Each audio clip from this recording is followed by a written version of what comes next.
หน้า305ตั้งแต่มนุษย์เสสุปณะนิยโมนัตถิยสสกัสสจิสภาคัสสวาวิสภาคัสสวาเป็นต้นไปส่วนในมนุษย์ทั้งหลายไม่มีกำหนดไว้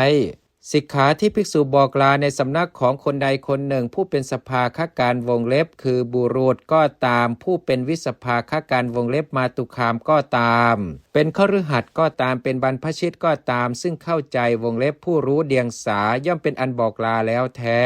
ถ้าว่าคนนั้นไม่เข้าใจสายสิกขาก็ย่อมไม่เป็นอันบอกลาเลยพระผู้มีพระภาคเจ้าจะทรงแสดงใจความนั่นจึงตรัสคำว่าอริยเกณะเป็นต้นในคำว่าอริยเกณะเป็นต้นนั้นมีวินิจฉัยดังนี้โวหารของชาวอริยะชื่อว่าอริยกะได้แก่ภาษาของชาวมคธโวหารที่ไม่ใช่ของชาวอริยะอย่างใดอย่างหนึ่งชื่อมิลัคคาได้แก่โวหารของชาวอันทัทมินเป็นต้นหลายบทว่าโสเจนะปฏิวิชานาติความว่าวงเล็บถ้าชนชาวมิลัคคะนั้นไม่เข้าใจว่าภิกษุนั่นพูดเนื้อความชื่อนี้เพราะความที่ตนไม่รู้ในภาษาอื่นหรือเพราะความที่ตนไม่ฉลาดในพุทธสมัยสิกขาย่อมไม่เป็นอันบอกลา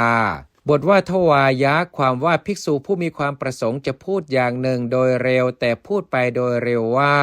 ข้าพเจ้าบอกคืนพระพุทธเจ้าดังนี้วงเล็บชื่อว่าภิกษุบอกคืนสิกขาโดยกล่าวเร็วบทว่าระวายะแปลว่าโดยการพูดพลาดถ้าจะมีผู้ถามว่าภิกษุคิดว่าเราจะพูดอย่างหนึ่งดังนี้แต่พูดไปอีกอย่างหนึ่งก็พูดว่าเราบอกคืนพระพุทธเจ้าดังนี้คำพูดที่พูดนี้กับคำพูดที่มีอยู่ก่อนมีความแปลกกันอย่างไรแก้ว่าแม้ฉลาดพูดคำก่อนพลาดไปเป็นคำอื่นก็ด้วยอำนาจความเร็วแต่บุคคลผู้พลั้งพลาดตั้งใจว่าเราจะพูดอย่างหนึ่งพลาดไปพูดอย่างหนึ่งนี้ก็เพราะความที่ตนเป็นคนทึบเป็นคนหลงไหล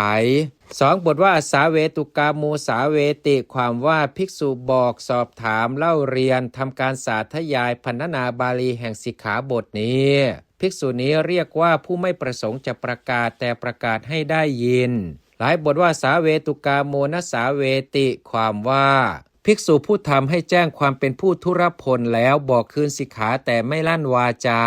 ภิกษุนี้เรียกว่าผู้ประสงค์จะประกาศแต่ไม่ประกาศให้ได้ยิน2บทว่าอวินยุสสาสาเวติความว่าประกาศแก่คนชราผู้เป็นเช่นกับด้วยรูปปั้นหรือผู้มีปัญญาทึบซึ่งไม่ฉลาดในลัทธิวงเล็บศาสนาหรือพวกเด็กชาวบ้านผู้ยังไม่บรรลุเดียงสา2บทว่าวินยุสสนสาเวติความว่าไม่ประกาศแก่คนฉลาดซึ่งสามารถจะเข้าใจได้หลายบทว่าสัพพโสวาปนะความว่าสิกขาย่อมเป็นอันบอกลาแล้วโดยปริยายใดในบรรดาคำว่าพุทธังปัจจคามิเป็นต้นแต่เธอหาได้ทำแม้ปริยายอย่างหนึ่งจากปริยายนั้นคือลั่นวาจาประกาศให้ได้ยินไม่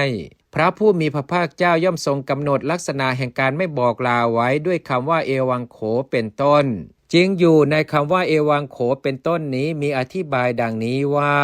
สิกขาย่อมเป็นอันภิกษุไม่บอกลาด้วยอาการอย่างนี้แลหามีได้ด้วยเหตุอย่างอื่นไม่